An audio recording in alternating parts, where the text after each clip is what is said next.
გამარჯობა ძვირფასო მეგობრებო, საქართველოს ტალღის ეთერშია გადაცემა ახალი პარადიგმა, რომელსაც მე თენგო ომანიძე გავუძღვები, ხოლო დღეს ჩვენი სტუმარი იქნება ანალიტიკოსი პროფესორი ბატონი დემურ გიორხელიძე. მოგესალმებით ბატონო დემურ, მადლობთ რომ მობრძანდით.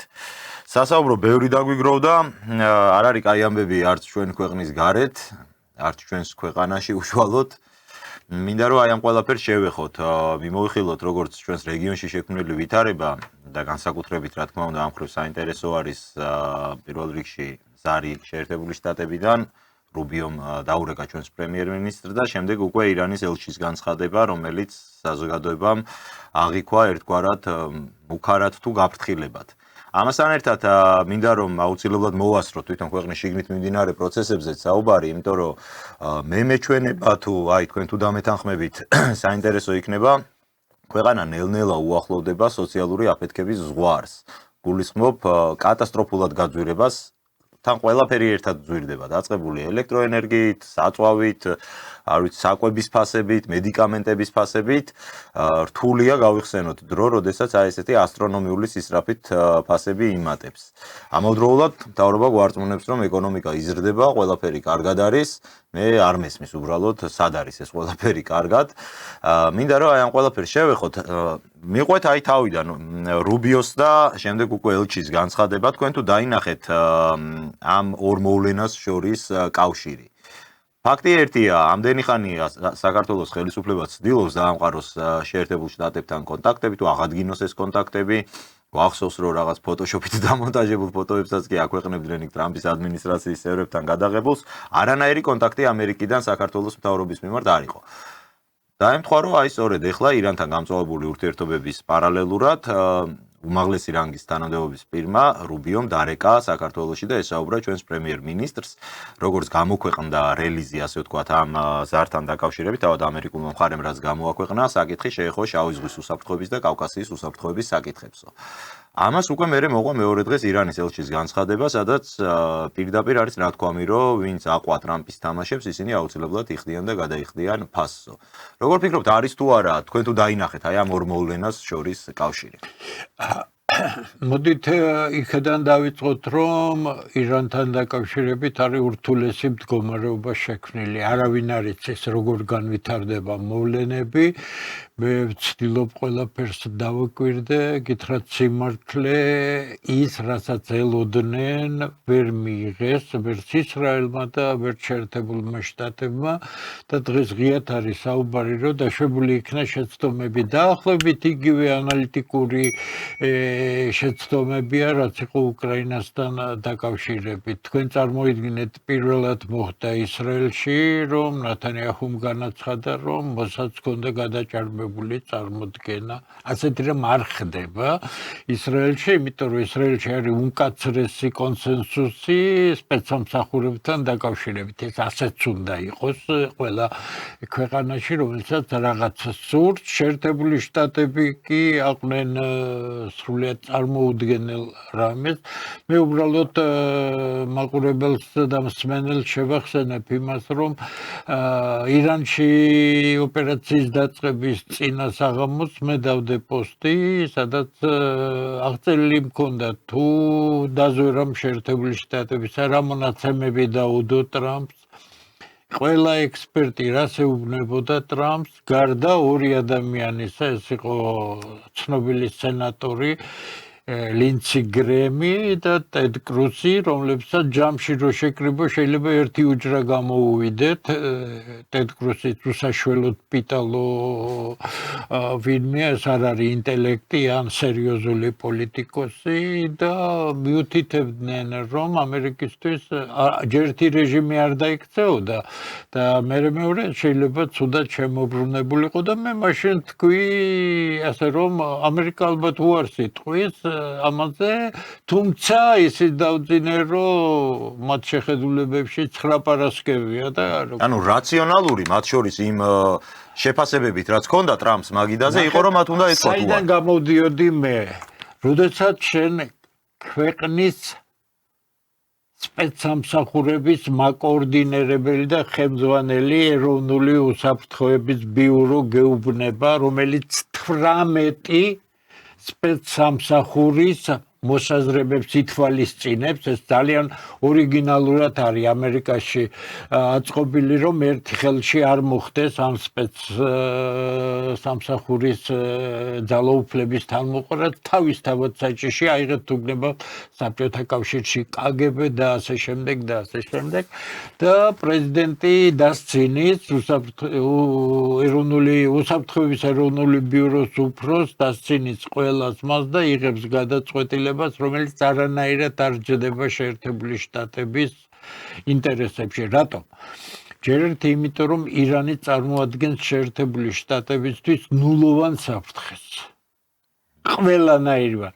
საკმარისია შეერთებულმა შტატებმა მოინდომოს დიპლომატიური ურთიერთობის გაუმჯობესება და იმ საკითხების გადაწყვეტა, რომელიც 15 პუნქტში შეიტანეს ამერიკელებმა და ეხლა ისლამაბადის მეშვეობით გადასცეს, სადაც არის ყველა სანქციის მოხსნა და მომავალში სანქციური რეჟიმის განადგურება და ასე შემდეგ და ასე შემდეგ. ირანი რისთვის იბრძვის? მე ყოველთვის ვაკეთებ ანალიზებს და არასდროს გამიკეთებია პროგნოზები, იმიტომ რომ ანალიზი სხვა რამეს ეყრდნობა, პროგნოზი ანალიზს ეყრდნობა, თუმცა სხვა სპეციალური მეთოდები უნდა, თამაშების თეორია და ასე შემდეგ, რომ გახვიდე იმ შედეგზე, რომელსაც შესანიშნავად აკეთებენ, ვინც პროგნოზებზე მუშაობს, არიან რამდენიმე ძალიან ცნობილი პიროვნება. რა იყო უმთავრესი? უმთავრესი არის ისრაელის დიდი ისრაელის გეგმა, ხო, რომელსაც ისინი არასდროს არ მალავდნენ, მაგრამ მოხდა რა? ისრაელმა ვერასდროს ვერ შეძლო შეერთებული შტატების ჩართვა ახლო აღმოსავლეთის ომში. ამას ყველა პრეზიდენტი უფრთხოდა, იმიტომ რომ ახლო აღმოსავლეთი იცის მხოლოდ ორმა მხარემ. ამერიკელებმა არ იციან ახლო აღმოსავლეთი, ეს ურთულესი აბურდული მხარეა, ძალიან რთული. იციან ბრიტანელებმა პროფესიულ დონეზე, მეცნიერების დონეზე, ყველაფერი შესწავლილი და იციან რუსებმა. ყოველ შემთხვევაში იცოდნენ. მაგრამ ჯერჯერობით როგორც ჩანს შენარჩუნებული აქვს. ამერიკელები ვერასდროს ვერ ერკვეოდნენ აღმოსავლეთის სიტუაციაში და საკუთარ ინტერესებს ძირითადად ბრიტანელების მეშვეობით ახორციელებდნენ. თუმცა ბრიტანულ-ამერიკული ურთიერთობა ისეთი, მოდით ასე ქართულად თქვა, ძმაკაცური არ არის, იმიტომ რომ ბრიტანეთს ძალიან კარგად ახსოვს, როგორ და როდის დაინგრა მისი იმპერია, ვინ იყო ამის ინიციატორი, მისი მეშვეობით მოხდა ბრიტანეთის იმპერიის დაშლა, ეხეს იყო ამერიკა, რომელმაც დაიხმარა საბჭოთა კავშირი, რადგან მარტო ამას ვერ გააკეთებდა. აი ახლა წარმოიდგინეთ თქვენ, როდესაც შეერთებული შტატების პრეზიდენტი ყველა მთავარი ინსტიტუტის აზრის წინააღმდეგ იწყებს საომარ მოქმედებას და იწყებს აბსოლუტურად მცდარი გათვლებით, რატომ?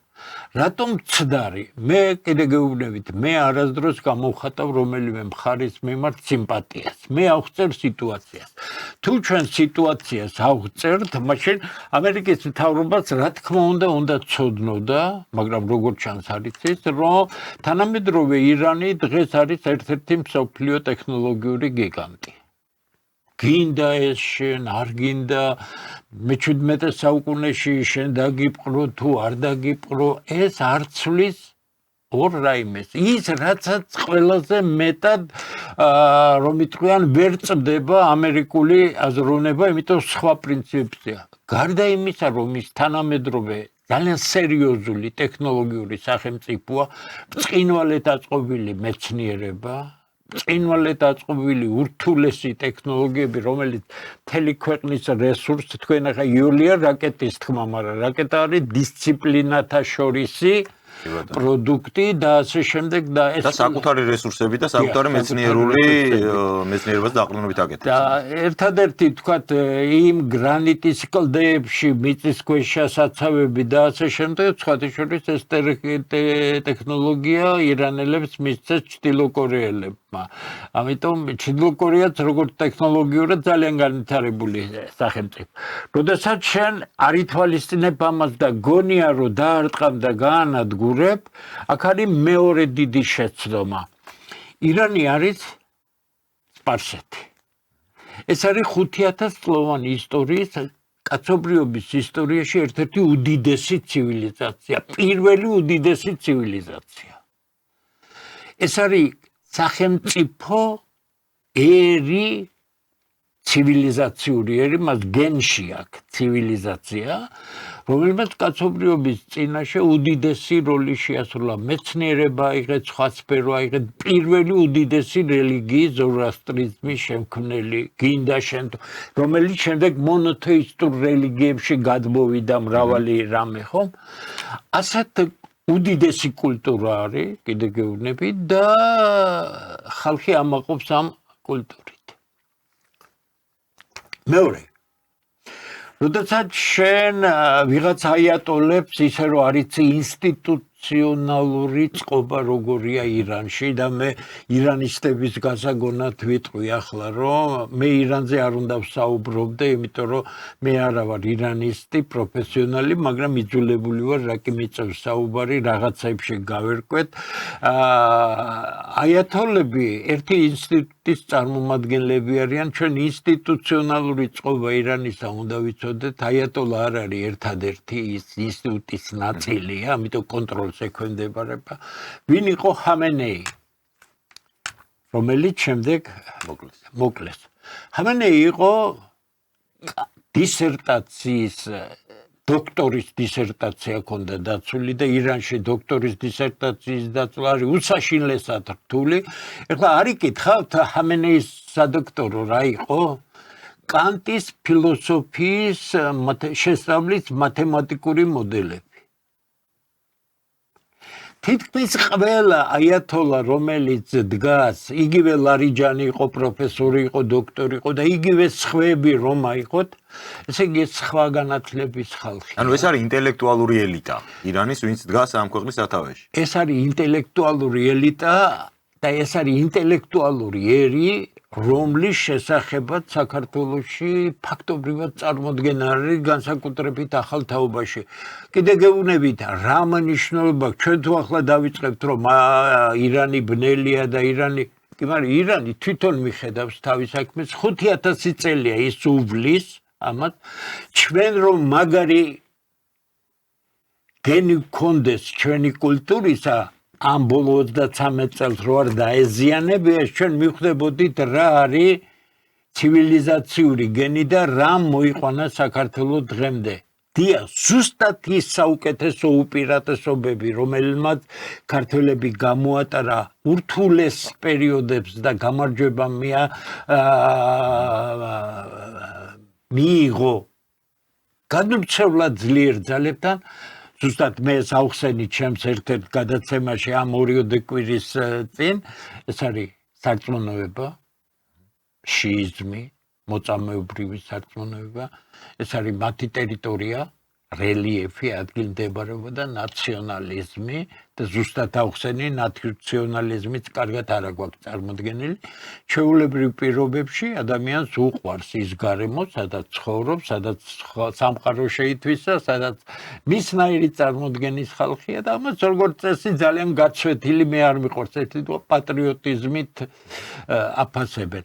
მაგრამ როდესაც გარედან ემუქრება საფრთხე ამ ყველაფერს რაც შენ გიყვარს და რაც იდენტობას გამოსახავს შენი ხალხისა, მაშინ შენ პატრიოტად ვერ დარჩები, იმიტომ რომ პატრიოტიზმი არის პასიური სიტუაცია, როცა საფრთხეები იქნება და ამას სიყვარულობანათი ვერ ჩაანაცვლებ, იმიტომ რომ შენ გიყვარდეს შეიძლება დაკარგო ეს სიყვარული და ხელჩამოშვებული ჩურად იქცე, რომელსაც არაფრის კეთების უნარი აღარ გააჩნია, ხო? არა, ნაციონალიზმი არის გარე საფრთხის პირობებში მებრძოლი პატრიოტიზმი. ანუ როცა შენ იბრძვი, აი ზუსტად ირანელები ასე ისინი ათეული წლებია ემზადებოდნენ ამ ომისთვის, იმიტომ რომ ყველა მიცოდა, შემთხვევით ხომ არ არის, ყველა სერიოზულმა ანალიტიკოსმა იცოდა, რომ ირანს ადრე თუ გვიან მოუწევდა ომი დასავლეთთან. რატომ? ეს იყო ის მიზანი, რომელიც უნდა განხორციელებულიყო იგივე ისრაელის მიზნებიდან გამომდინარე. ეხლა რატომ ისრაელის მიზნებიდან რა გავლენა აქვს ისრაელს დასავლეთზე და ასე შემდეგ ცალკე თემაა და მაგრამ ფაქტია რომ ეს გავლენები არსებობს. რა თქმა უნდა არსებობს და აღმოჩნდა რომ შეერთებული შტატები აღმოჩნდა იმ სიტუაციაში რომელიც მას კარგს არაფერს უქადის. დღეს ყველა ამერიკული გამოცემა სერიოზული ამაზე ლაპარაკობს დააკვირდით მილიონიან პროტესტებს ამერიკაში მე ამ 8 მილიონი ადამიანი გამოვიდაო სხვადასხვა ქალაქებში კი ამ მასშტაბის გამოსვლები მე მახსოვს აი ჩემ მახსოვრებაც რაც არის ვიეტნამის ომის დროს როცა მე სადღაც მერვე მეცხრე კლასში ვიყავი ეს იყო ძალიან სერიოზული მოძრაობები მაშინ და დღეს უკვე ღიად იწერება იმაზე რომ იმაზე უფრო უარესი რამ ელის ამერიკას ვიდრე ვიეტნამში ელოდა ეს არის ის რასაც ამერიკელი აფასებენ. ეხლა საუბარია იმაზე რომ შეიძლება სიტუაციები გართულდეს და შეიძლება სახმელეთო ოპერაცია დაიწყებო, მაგრამ ნაკლებად სავარაუდოა რატომ. ნახეთ, როდესაც ერაყში აი უდაბნოს ქარიშხალის გეგმა ოპერაცია ჩატარდა, მაშინ ამერიკული ჯარი რაოდენობა შეადგენდა ერაყში 170,000 და 30,000 იყო მოკავშირე ნატოს წევრების ჯარი. ანუ სულ 200,000 ჯარისკაცით შევიდა ერაყში შეერთებული შტატები 9 ეძებდა და ანადგურებდა ერაყის ძალიან სუსტ არმიას 9 ზე პროფესიონალური არმია მაშინ ახლა ისეთი აღარ არის ამერიკის არმია და ახლა იმისთვის რომ 10-ჯერ უფრო ძლიერ ირანში შევიდეს დათვალეს სამხედრო ექსპერტებმა ვინც მონაწილეობდა ერაყის დაგეგმარებაში და მათ თქვეს რომ იმისათვის რომ ირანში დაიწყოს სახმელეთო ოპერაცია საჭიროა 900,000 ამერიკელი ჯარისკაცი და ჭირდება დაახლოებით 9 თვე თან ახლა ერაყის ლანდშაფტსაც თუ შევხედოთ, იქ საუბარია უდაბნოში პირობითად ომზე. სულიად სხვადასხვა. ირანი ეს არის ბუნებრივი ციხესიმაგრე. რატომ თქვი ეს არის ბუნებრივი ციხესიმაგრე, რომელიც ფაქტობრივად სახმელეთო ოპერაციისთვის კოლოსალური მსხვერპლის მომცემი იქნება. ამიტომ ყველა უკუაგდებს. აბა რა იქნება ის 10,000 დესანტი და ეგრეთ წოდებული საზღვაო ფეხოსნები, რომლებიც ძალიან მაგარი მომზადებული ელიტა ამერიკის არმიის 10,000 კაცი იქნება მსხვერპლი, იმიტომ რომ ზურგი არ არის გადასხმას რომ მოხერხდეს რომელი თუ გნებავთ იმ ხარკზე, კუნძულზე დიდი მსხვერპლი იქნება. მეორე ზურგი თუ არ არის, რითი უნდა შეივსოს მათი სანოვაგე, მათი ტყვია წამალი და ასე შემდეგ. ამიტომ ეს უფრო ზეწოლის მექანიზმია და საშიში რა არის? დაუშვათ სახმელეთო ოპერაცია, მე მაინტერესებს ყველაფერი საქართველოსთან მიმართებით. რა თქმა უნდა, ეს არის საინტერესო ჩვენთვის. 93 მილიონიან ერში თუ შიგა სერიოზული ომი იქნა ბუნებრივია მოსახლეობის საკმაოდ დიდი ნაწილი დაიძრება ლტოლვილებად. საით უნდა წავიდეს ლტოლვილები? სქემა დახატულია ჩრდილოეთით.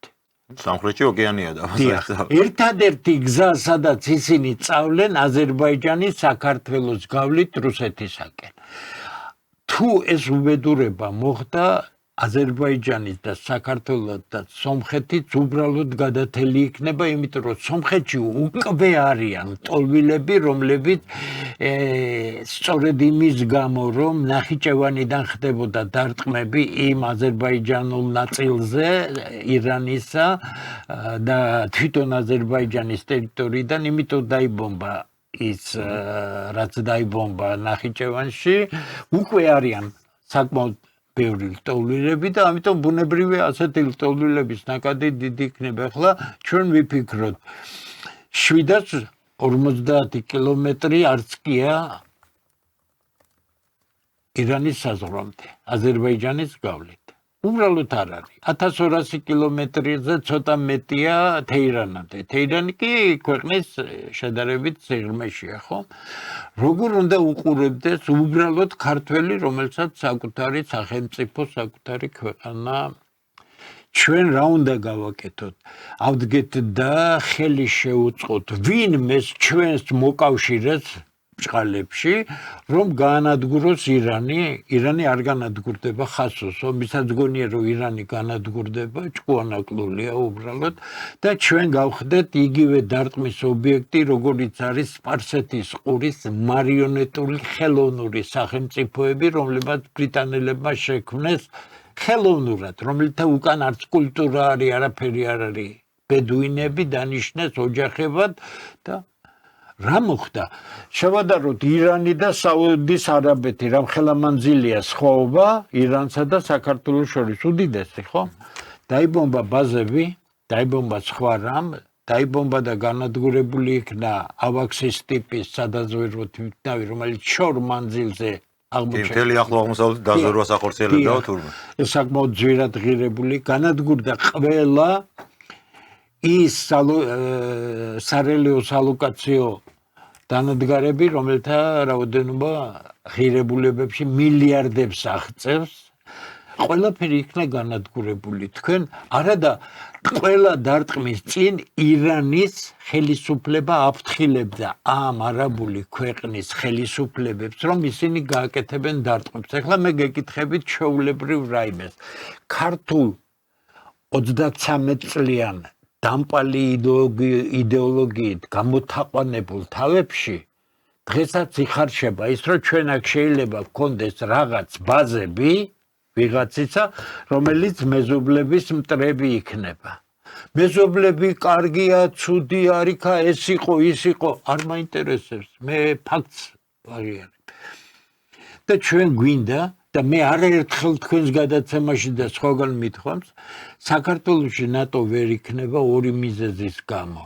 ჯერ ერთი იმიტომ, რომ ეს არის სასიკვდილო საფრთხე რუსეთისათვის და გასაგებია რატომ ჩრდილო კავკასია, ვოლგისპირეთი, იქ მუსულმანური ქვეყნები, რაც სრული დაშლა რუსეთისა, რუსეთი დაიშლება, არ დაიშლება, ეს მის ხელისუფლებებზეა დამოკიდებული და როგორ მოახერხებენ ინ ძალიან ცუდი ხელისუფლების შეცვლას, რა გზით მოხდება, ვერ გეტყვით, არ ვიცი. ნებისმიერ შემთხვევაში ეს არის ალბათ რუსი ხალხის გადასაწყვეტი და არა ჩვენ. გადასაწყვეტია, მაგრამ ჩემთვის მე არ შეიძლება ვიყო იმდენად გამოთაყვანებული, რომ აქ თურმე რუსეთი ამნაირია, რანაირიც გინდათ იმნაირი იყოს. ეს არის რეალობა, ხო? ის არის შენი მეზობელი ქვეყანა. მეზობლებთან უნდა დაალაგო ურთიერთობა ისეთი, რომელიც მაგრამ ნატო საქართველოში ეს არის სასიკვდილო საფრთხე ირანისათვის. წარმოიდგინეთ ახლა საქართველოში რომ პლაცდარმი იყოს ნატოსი. ახლა პლაცდარმი არა, გუშინ მელონი უარი უთხრა ამერიკელებს, ამერიკული თვითმფრინავი დამჯდარიყო სიცილიაში ამერიკის ბაზაზე. კი ბატონო, გავრცელდა ეს ინფორმაცია. გარდა ამისა, ესპანეთმა ხო უთხრა უარი, საფრანგეთმა უარი უთხრა, ბრიტანეთმა. ყველა უთხრა, ნატოს ყველა წევრმა უარი უთხრა მონაწილეობაში, რატომ? ეს არის ამ ვინც მონაწილე იქნება, ეს არის ძალიან დიდი საფრთხის წინაშე. ჯერჯერობით ირანელებს არ გამოუყენებიათ, შეიძლება ითქვას ნახევარზე მეტი იმ რაკეტებიდან 25 ტიპის უსაშველოდ მძლავრი რაკეტა აქვს, გამოიყენა მხოლოდ ძველი დამუშავების რაკეტები, რამდენიმე გამოიყენა და მიანგრია ფაქტობრივად ის ბაზები, 15 ბაზაა განადგურებული. ამერიკის შეერთებული შტატების 15 ბაზა განადგურდა ახლო აღმოსავლეთში, არა მარტო სპარსეთის ყურეში.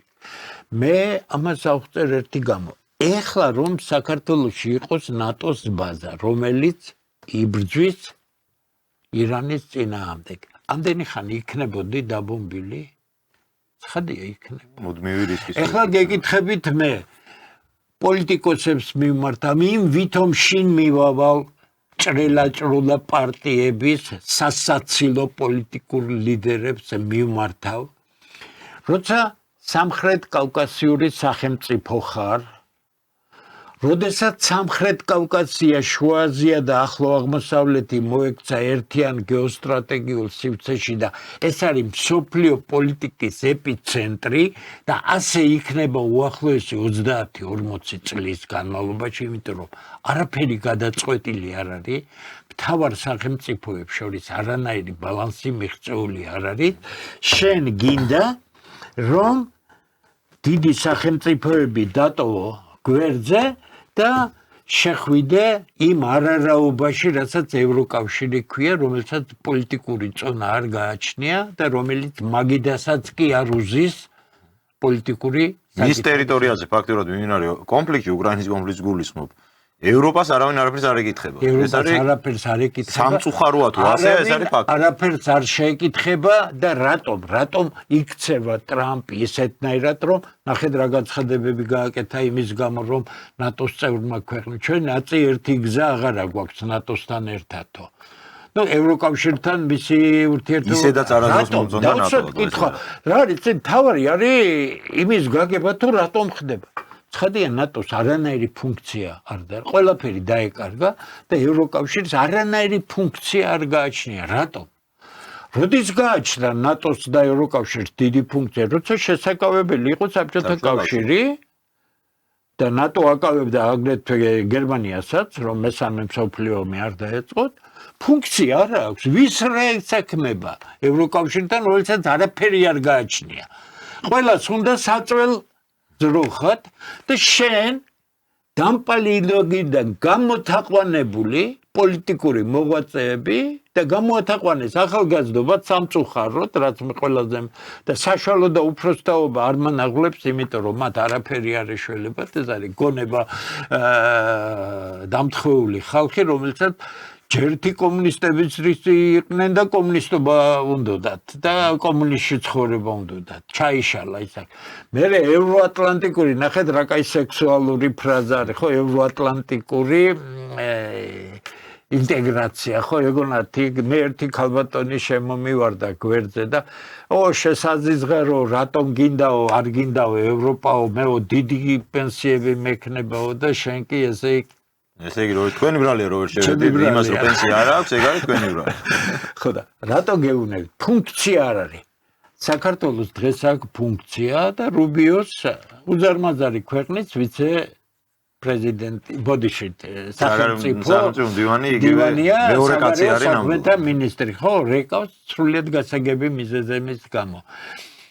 არავინ არ იცის ხვალ რაც გადაწყვეტს ტრამპი. ტრამპს შიგნით აქვს უკვე უზარმაზარი პრობლემები, ვენსი გამოვიდა სულ სხვა პოზიციით. აშკარად ეთყობა დისტანცირება კი ტრამპის. დისტანცირება, იმიტომ რომ ვენსი ახალგაზრდა კაცი ის სერიოზული თავიდანვე მოწინააღმდეგე იყო როგორც ჩანს. თავიდან კონსერვატული სერი, იმიტომ რომ ვენსი უნდათ მომავალ პრეზიდენტად, მაგრამ თუ ეხლა ირანში ჩაფლავდა და გაღმავდა ის ჩაფლავება, ამერიკელები რო ჩაფლავებული არიან ირანში და ისრაელი რო ჩაფლავებულია ირანში, ამას თავს თუ მოიტყუებს ვინმე თორე და თქვა რომ ჩვენ მალე შევწყვეთ და მეორე დღეს ტრამპმა Wall Street Journal-ს ასევე მისცა განმარტება რომ მალე შეწყვეტს მიუხედავად იმისა 40 ყურე იქნება ჩაკეტილი თუ არ იქნება ჩაკეტილი. მიხედონო ვისაც აინტერესებს ეგ ყურე? აინტერესებს მიხედეთო. რატომ? ეხლა მთავარია რომ ტრამპი გავიდეს და გაიყვანოს ამერიკა აქ ისეთნაირად რომ თლათ უბედურებაში არ აღმოჩნდეს. ხო, 4 სცენარი აქვს, როგორც ამერიკელები წერენ, ძალიან სერიოზული ანალიტიკოსები, 4 სცენარი აქვს. გააგრძელოს ცუდია.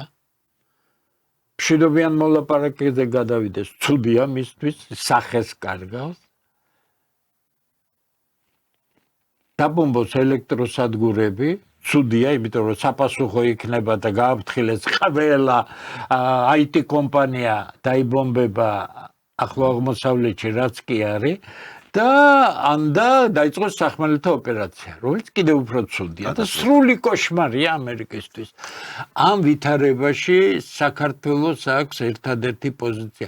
საქართველოს რატომ დაურიგეს, იცით, კრიზისი, ამაზე ვლაპარაკობ მე ყოველთვის. საქართველო რა კი პირველად თავისი ისტორიის მანძილზე მოექცა მსოფლიო პოლიტიკის ეპიცენტრში. ეს არის ერთი მხრივ უდიდესი შანსი ძლიერი სახელმწიფო შეკრა და მოაგვარო შენი ანდა დაიღუპო და განადგურდე. გონიერი ხელისუფლება ყავს თუ უგნური, ალბათ ამაზეა ეს დამოკიდებული. დღევანდელ ხელისუფლებას გონიერების ნამდვილად არაფერი ეთყობა, იმიტომ რომ რომელი სკამი მოძებნოს ჯერ ვერ გაურკვევია. მე ვფიქრობ, რომ რეკომენდაციას მივცემ, რომ შეღებოს სხვადასხვა ფერებად სკამი. მაგალითად, ამერიკული სკამი შეღებოს მათი დროშის სფერად, რუსული სკამი მათი დროშის სფერად. თქვენც გჭირდებათ აი ეს დაბეჭდილება დღეს სხვა შორის საუბრობდით აი ხა მეგობრების სტუდიამდე რომ მე პირადად რჩება შტაბეჭდილება რომ ამათ მართლა არანაირი გეგმა არ აქვს რა უნდა გააკეთონ და არიან აი რეაგირების რეჟიმში ვინ დაურეკავს და იმ წუთში რა უპასუხო შემიძლია ხაზზე დავიფიცო რომ ხელისუფლებას არასდროს ვაკრიტიკებ რაიმე თქვათ პიროვნული მოსაზრებებით მე უბრალოდ მათ მოქმედებებს უყურებ არა ვარ ბავშვი გავიარე რაღაც სერიოზული ცხოვრების გზა ყველაფერს ვუსმენ მინდა დავიჭირო ერთი რაციონალური წინადადი აი ერთი რაციონალური წინადადი თვეზე მეტი გავიდა საშინელი კრიზისია მსოფლიოში საშინელი რა მოყვება ჯერ არავინ არის ერთი ჭკვიანური წინადადება არ გამიგონია პრემიერ-მინისტრიდან მე პრემიერ-მინისტრის შემთხვევით არ ვდახი პერონულად არ ვეხები მის პოლიტიკურ შეფასებებს ეს არის პოლიტიკური სიშტერის განსახიერება იმიტომ რომ კაცს არასდროს სერიოზული წინადადება არ უთქვამს გასაგებია დაიჯენს იქ ბატიბუტა პოლიტიკურ ოპონენტებს ჭყალებში და იმათ ესაუბრება ან დააკეთებს უაზრო განცხადებებს ესე იგი სამი ფერის სკამი უნდა ქონდეს ერთი ევროკავშირის დროშით ერთი რუსეთის ერთი ამერიკის დროშით და კიდე რაღაცას ეძებს ჩინური დამავიწყდა ჩინური აი მთელი პრობლემა ისაა რომ ამ ოთხიდან რომელ სკამზე როდის დახტეს არ იცის რატომ არ იცის იცით იმ ხელისუფლებამ რომელმაც მოსპო წესიერი ოპოზიციური აზრი ქვეყანაში რომელმაც მოსპო საკითხზე მსჯელობა მე ერთხელ დავწერე არაფერი არ მაქვს მე საოპონენტო ხელისუფლებასთან მე შემიძლია დაინტერესებულ ჯგუფს ვესაუბრო პრობლემაზე ეს ჩემი ქვეყანა თუ შენი ქვეყანაცა სახი აზრი საიდანაც არ უნდა მოდიოდეს შეჯერების შედეგ შეიძლება ჩამოყალიბდეს როგორც საუკეთესო ხო სწორია შენ ეს გზა მოსპე აიათოლებს რომ დასცინიან იქ ვიღაც ის რო არის ერთი ფუქსავატი პარლამენტის თავმჯდომარის მოადგილეა მგონი ერთი ქალბატონია ერთი წილოსანი მქონი ხო კი ბატონო ნინო აიათოლა მკვლელიაო გამოვიდა პოლიტიკაში ხარ შეკაიდედმამიშვილო თანამდებობა გიჭირავს ესე იგი საკუთარი ხელისუფლება ჯერთი არაფერი არ იცი ისედაც არაფერი არ იცი ირანზე კი არა საქართველოზე არ იცის არაფერი ხო ის ალბათ დაიბარა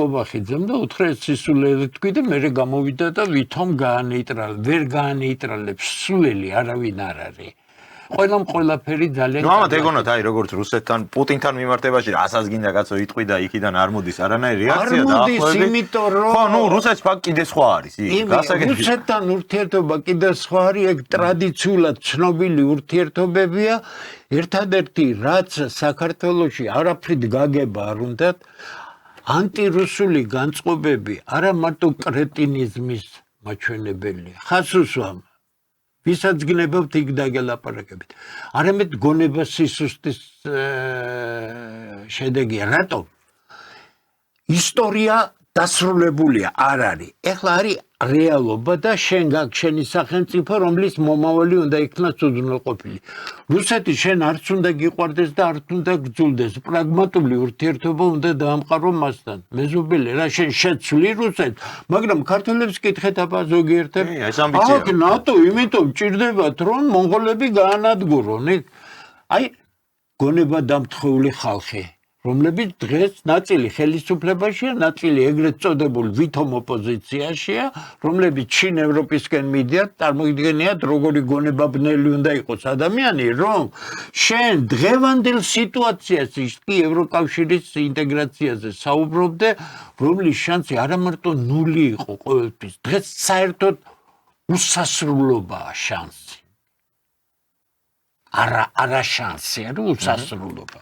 იმიტომ რომ არავინ არ არის ამერიკელები დასცინიან. კიდე გეუბნებით თქვენ ამერიკელებს თუ ამერიკელები გინდათ ჩაანაცვლოთ თქვენ და ევროპის ძლევამოსილება და ნატოს ძლევამოსილება შეინარჩუნოთ თუ საქართველოს ნატოში როგორც კი გაწევრიანდება იმავე დღეს დაიხურება როგორც სახელმწიფო. და უკვე იქნებოდა დახურული. ამით მე მხოლოდ ერთ რაიმეს ვამბობ. პრაგმატული აზროვნება, როცა გააქვს საკუთარი სახელმწიფო, არის ხელუხლებელი. შენ ზუსტად უნდა გათვალო, სად გადის ქართული სახელმწიფოს უსაფრთხოების წითელი ხაზები, რომელსაც შენ ვერ გადაკვეთ. შენ ვერ გადაკვეთ წითელ ხაზს, როცა გახდები რუსის მტერი. გახდები და არ იქნები. შენ ვერ გადაკვეთ იმ ხაზს, როცა იქნები ირანის მტერი. გაქრები. შენ ვერ გადაკვეთ ჯერჯერობით იმ ხარს, რომელსაც ქვია თურქეთის მტერი. იმიტომ რომ პრობლემები შეგექმნება. რატომ უნდა იყო მტერი? იყავი პრაგმატული საღიმოს აზრების. რა, არ დაგელაპარაკებიან? ყველა დაგელაპარაკებიან. დღეს 21 საუკუნეა და სხვანაირი თამაშის წესებია მთელ მსოფლიოში.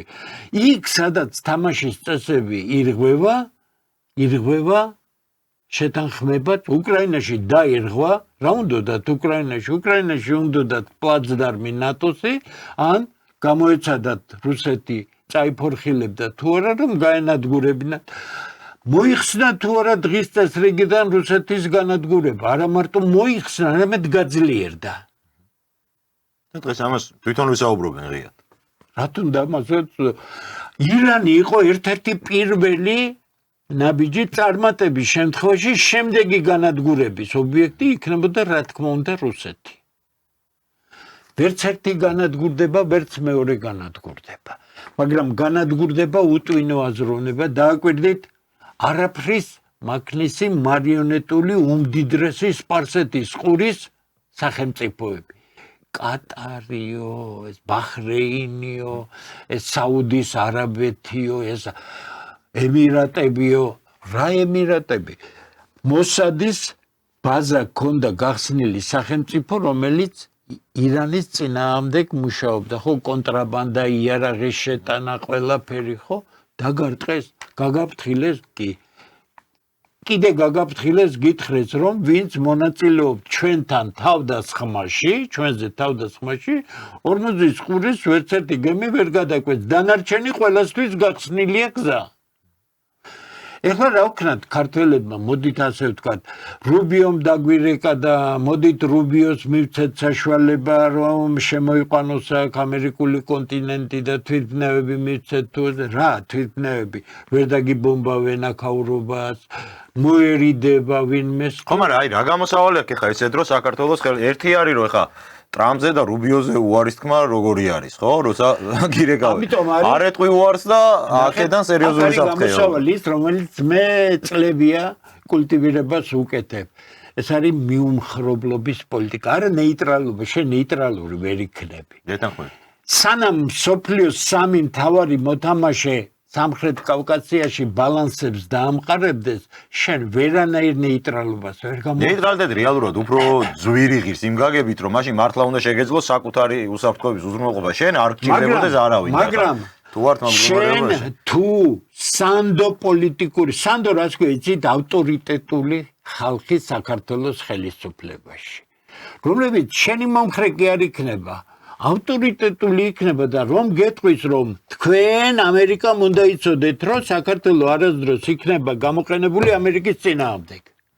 თქვენ რუსეთო უნდა იცოდეთ რომ საქართველო არასდროს იქნება თქვენს მიმართ გამოყენებული. ირანი რომელიც სერიოზული მოთამაშეა, კიდე გეუბნები ვისაც ირანის შესახებ აქ გონება დამთხეული შეხედულებები ცოდვა ხალხია, იმიტომ რომ მათ არიციან კულტურის პატრიოტები. ნუ ამათ ხა ბრიუსელის იქით თუ რამე არსებობს, არაფერი არიციან ამაზე. ირანსაც იგივე უნდა უთხრა. შენ ხარ მიუმხრობელი, შენ თანამშრომლობ ყველასთან და ერთმანეთში მოაგვარონ თავიანთი საქმეები. შენთან რა უნდათ, ვერ გავიგე.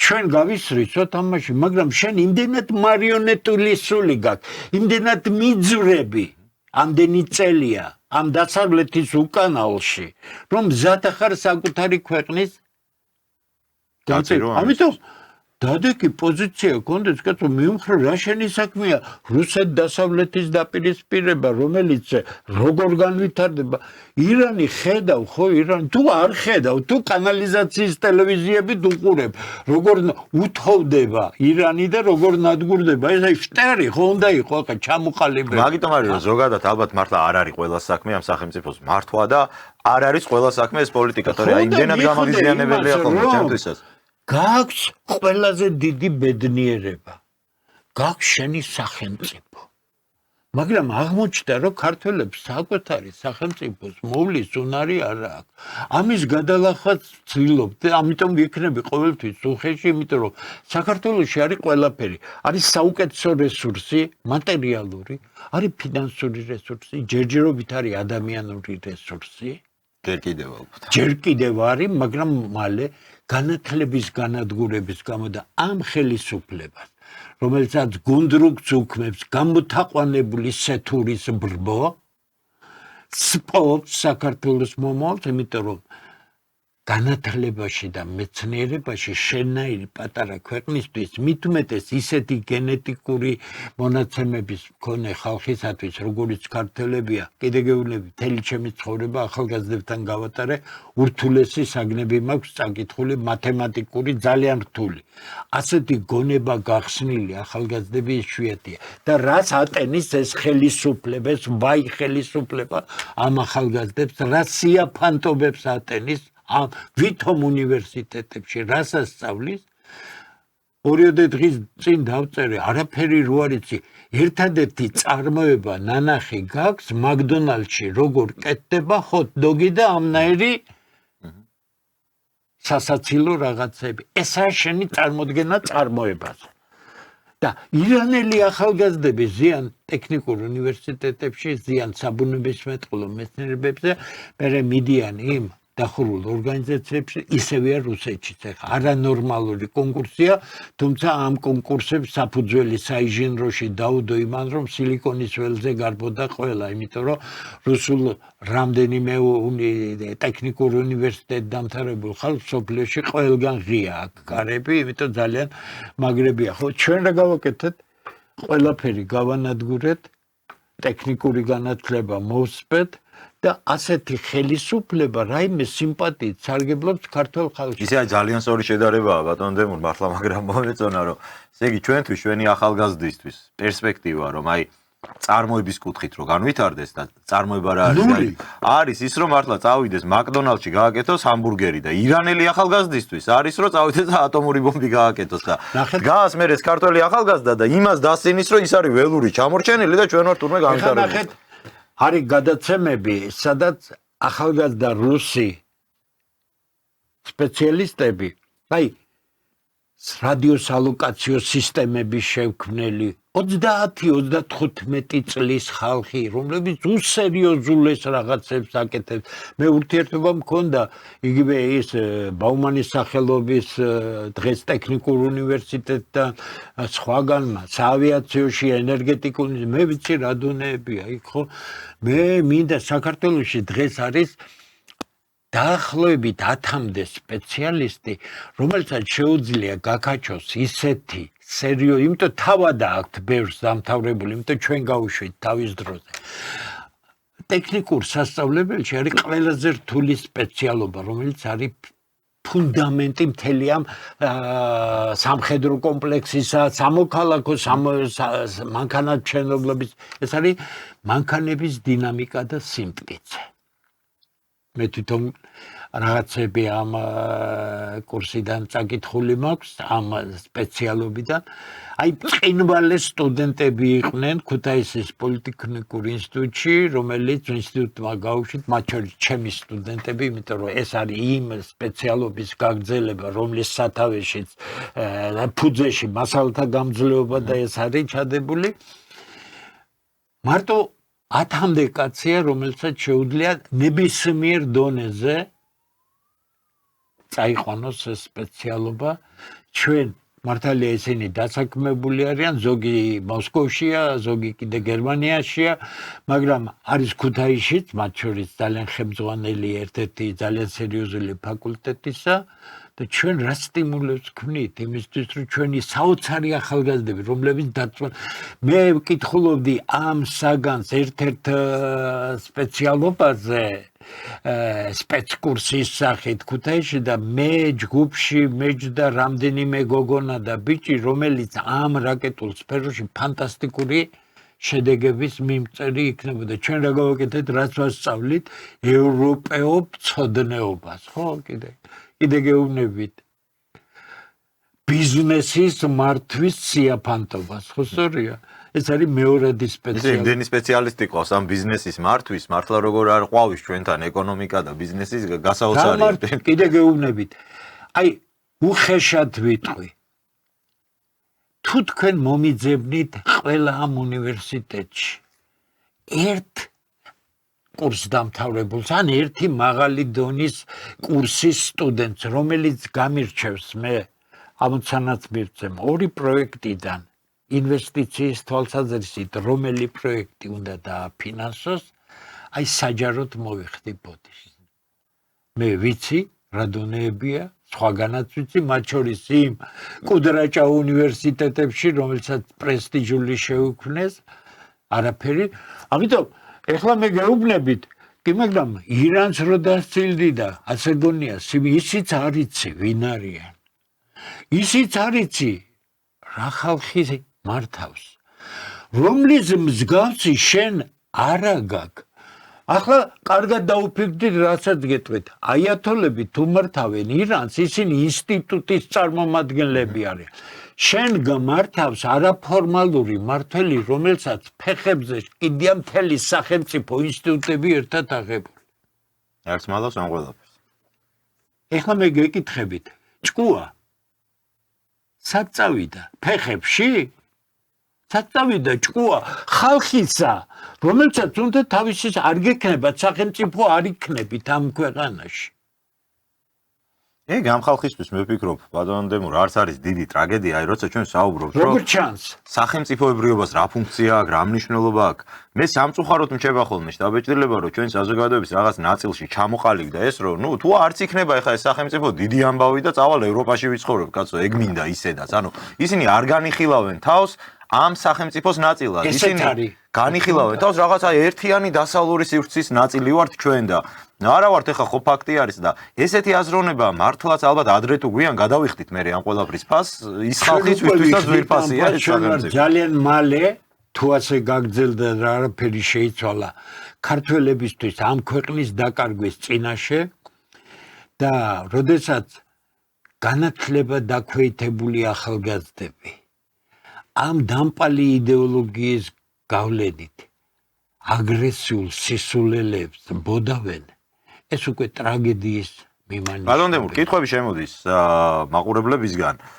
ნუ, რა თქმა უნდა, ყველა საკითხვას ვერ მოახერხებთ, მაგრამ აი ძირითადი რაც არის და რაზეც არის აქცენტი ამ შემთხვევაში, რო ვისაუბროთო ეკონომიკის მინისტრიზე აინტერესებთ თქვენი აზრი მაგალითად, ასევე აინტერესებთ და ძირითადი რაც არის სოციალური თემატიკა, რაც ჩვენს ვახსენეთ გადაცემის დაწყების დროს ელექტროენერგია გაძვირდა, გამოგვიცხადეს, პარლამენტმა შექმნა მაგალითად ფასების რეგულირების რაღაც კომისიები და ისე საოცრად მუშაობს ეს კომისია, რომ იმის მერე ძვირდება და ძვირდება ყველაფერი. ეხლა ამბობენ მედიკამენტების კომისიაც უნდა შევქმნათო და იქ რა მოხდება კიდე წარმომიდგენია. მოდით ასე გავაკეთოთ. არ გეჩვენებათ, რომ სოციალური აფეთქება ამ ქვეყანაში სრულად ლოგიკურია დღეს უკვე. ის რომ ხელისუფლება თავხედობს და ფაქტობრივად ქართული ხალხის მძარცველ ინსტიტუტად გადაიქცა ქართველების წაყრუებით მოხდა. რატომ გადაიქცა მძარცველ ინსტიტუტად? 47 მილიონერი არის პარლამენტში, რომლებიც არიან ყველანი სუპერმარკეტების წილებში. მათ აქვთ არანორმალური მოგებები. ოლიგოპოლიურ ბაზრებზე და ოლიგოპოლიურია საქართველოში ყველაფერი. ამნაირი სულელური კომისიები პროფესიული სიშტერის და უცოდინარობის ბრალი როა ხალხმა არ უნდა შეაფასოს. მე ხა წმინდა პროფესიულად გეუბნებით. ოლიგოპოლიურ ბაზრებში, ანუ 4-5 მსხვილი მოთამაშე, სადაც არსებობს კარტელური გარიგებები, რატოა ფასები ყველგან მეტნაკლებად ერთნაირი. ყველგან ყველაფერში. ხო, ლოგიკური კითხვაა. იგივეა, ხო? გარიგებაა, ხო? რატომ მუშაობს კარტელი, იმიტომ რომ ხელისუფლება არის კარტელის ნაწილი და არ შლის ამ კარტელებს, არ აჯარიმებს მათ, რაც შეეხება იმ ბატს, რომელსაც ეკონომიკის მინისტრი დაარქვეს. ეს არის ადამიანი, რომელსაც წარმოდგენა არ აქვს ეკონომიკაზე, იმიტომ რომ მე გითხარით მთავრობის ყველა გამოსვლას ვცდილობ რომ მოусმინო, მე მისგან პროფესიონალი ეკონომიკის მინისტრისთვის დამახასიათებელი წინადადება არ გამიგონია. ამიტომ თუ კობახიძე არის პოლიტიკური სიშტერის განსახიერება, ეს საწოდავი ეკონომიკის მინისტრი არის ეკონომიკური სიშტერის განსახიერება. რაც შეეხება ფასებს. ფასები მიზანმიმართულად ახსნა იყო სასაცილო, როცა მე მოვისმინე, აი თურმე ესო და პრემიერ-მინისტრი თვითონ ბატი ეკონომიკაში ვერ პასუხობს იმ დემაგოგიურ განცხადებებს, რომელიც ეგ ვიღაც ბიზნესმენი მოусმინე, ესე იგი როგორ ეუბნებოდა, აი ამის გამოა ფასებიო, ხო? ეს არის იმ ტყლაპო განათლების ბრალი, რომელიც ნეოლიბერალურმა ეკონომიკამ მოიტანა. ნებისმიერი უნივერსიტეტის ნებისმიერ ეგრეთ წოდებულ ბჭყალებში პროფესორს დაგიჯდებით ეკონომიკის პროფესორს ბჭყალებში სასაუბროდ ნებისმიერი მთავრობის წევრს დაუჯდებით სასაუბროდ რამდენად სისულელეებს ლაპარაკობენ არის ჩემი წიგნი უმაღლესი თანამედროვე უმაღლესი მაკროეკონომიკა არის ჩემი მონოგრაფია ეკონომიკური პრობლემები საქართველოში თანამედროვე ეკონომიკური პრობლემა არის ჩემი სხვა სტატიები არის სხვა რამეები ეკონომიკა არ არის იდეოლოგია ეკონომიკა არის უსაშველოდ რთული და ძალიან კომპლექსური მეცნიერება რომელიც სულ სხვა დონეზეა აყვანილი თანამედროვე პირობებში და არც ერთ უნივერსიტეტში ეკონომიკის სპეციალობა ყველგან არ არის, მაგრამ სადაც არის, არაფერი არ იმასწავლება.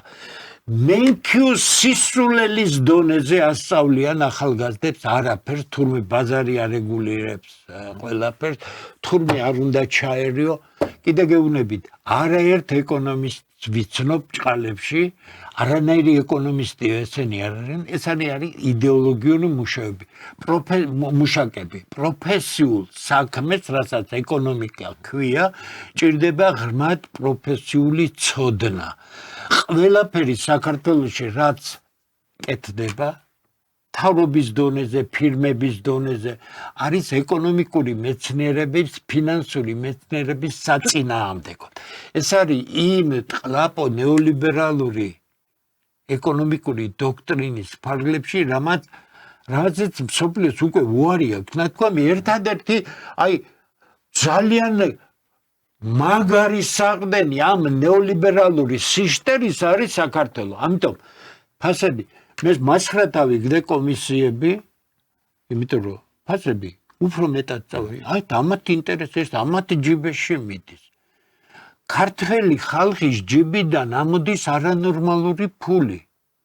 და ეს ფული შესაძლებელია მხოლოდ იმის გამო, რომ ამ ხელისუფლებამ 13 წლის განმავლობაში მიზანმიმართულად გარეკა ქართველები ქვეყნის გარეთ, ისინი აგზავნიან დაახლოებით 8-9 მილიარდამდე ფულს, რომელიც უზრუნველყოფს იმ აუცილებელ მოთხოვნას, ეს 9 მილიარდი ლარი, რომელიც გამომუშავებული უნდა იყოს ამ ეკონომიკაში ისე, რაც დახარჯავ, ხომ, თავზე ეფინება ციური მანანასავით ამ უვარგის ხელისუფლებას და მათ უვარგის ეკონომიკურ და საშინაო პოლიტიკას, ესენი კარგად არიან ქთამში ჩაუფლული, ბიზნესებში ჩართული. აბა მაშინ აი ეს ფასადი რაღაცი ჭირდება, თქო? ფასადი ჭირდება. გაღიზიანება ხალხის, რომ აი ქმნის სამთავრობო კომისიას და ხალხი ხედავს, რომ მართლა კვერცხი ვერ გააიაფე და პირიქით ზვირდება ყველა. მოდი უპასუხოთ ამას. მთავრობა უკვე შევიდა, ხოთით, ყველა ინფორმაციულ ტექნოლოგიას აქვს უკუჩვენება, რომელსაც ქვია თვითგიპნოზი. ანუ შენ სხვისი დაჯერება რო გინდა, შენ თვითონ იჯერებ თვითონ. ასე მოვიდა საქართველოს ხელისუფლებას. მათ მიაჩნიათ, რომ ეს ისე დაკნინებული ხალხია. უკვე სხვათა შორის წინა ხელისუფლებაზე უთხრეს. მიშა სააკაშვილს რო შევიდნენ, სულ რაღაც რამდენიმე თვე იყო. პირდაპირ გეუბნებით ეს მე რამალე დავაჩმორეთ ქართველი ხალხიო. ასე ეგონათ, იმიტომ მოტყდათ კისე.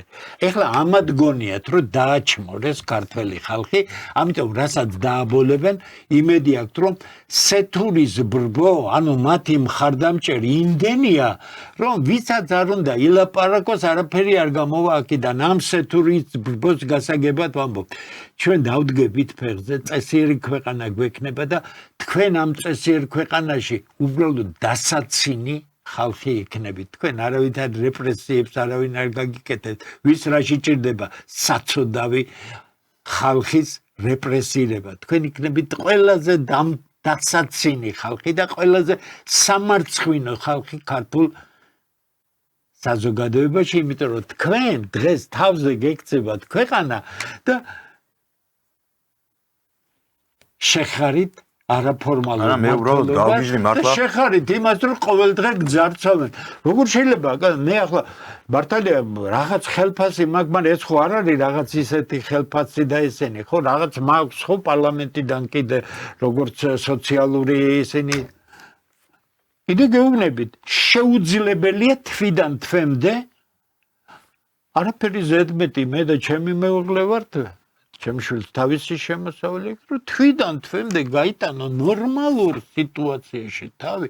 არ ვასახელებ ეხა ფულს, არ არის ისეთი, რომ რაიმე შესამჩნევი იყოს, მაგრამ არც ისეთია, რომ თლად შეუმჩნეველი იყოს. მაგრამ მე გეუბნებით, მე განვიცდი იმას, რომ კიდე ჩემ მეუღლეს აქვს რაღაც პენსია და ასე შემდეგ, ხო, შეუძლებელია, რომ გახვიდე სერიოზული ეკონომიის გარეშე ბოლომდე.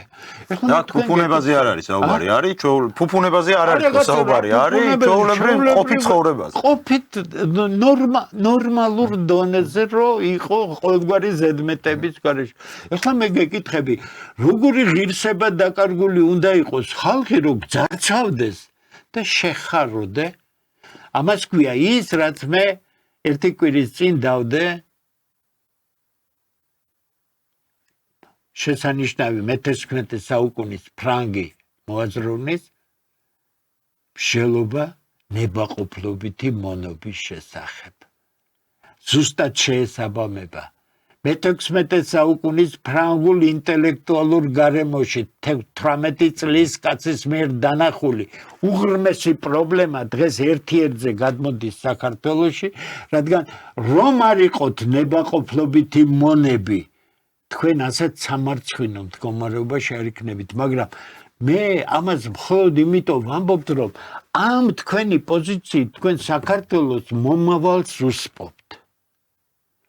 თქვენ შვილებს უსპობთ მომავალს, კიდე გეუბნებით, ასეთ უმეცხრებაში არ შეიძლება საუბარი, ამიტომ ჩვენი აგრესია გამართლებული უნდა იყოს, იმიტომ რომ ჩვენ გვიდა ცვლილებები. საქართველოს ხელისუფლებიდან ვინც მოელის რაიმე სასიკეთო საქმეს, მე ურჩევდი მას, რომ იქნებ ექიმს მიაკითხოს და თავისი ფსიქიკური მდგომარეობა გადაამოწმოს თუ შეიძლება. დიდი მადლობა ბატონო დემურ. მადლობა ძალიან საინტერესო გადაცემისთვის და დაგემშვიდობებით. იმედი მაქვს, რომ მომავალში კიდე უფრო ოპტიმისტური საუბარი იქნება ჩვენ შორის და არ ჩვენ მზად ნეტაი კაი რამე გააკეთოს მთავრობამ და რა უღირსი ადამიანები უნდა ვიყოთ. ჩვენ რო კარგი ვერ დავინახოთ და არ თქვათ რომ ეს კარგია. რა თქმა უნდა. მადლობა დაგემშვიდობებით. შევახსენებ მაყურებელს, რომ ანალიტიკოსი პროფესორი ბატონი დემურ გიორხელიძე იყო ჩვენი გადაცემის სტუმარი. იმედი მაქვს მოგეწონათ ჩვენი საუბარი. მადლობას მოგახსენებთ და დაგემშვიდობებით მომავალ შეხვედრამდე.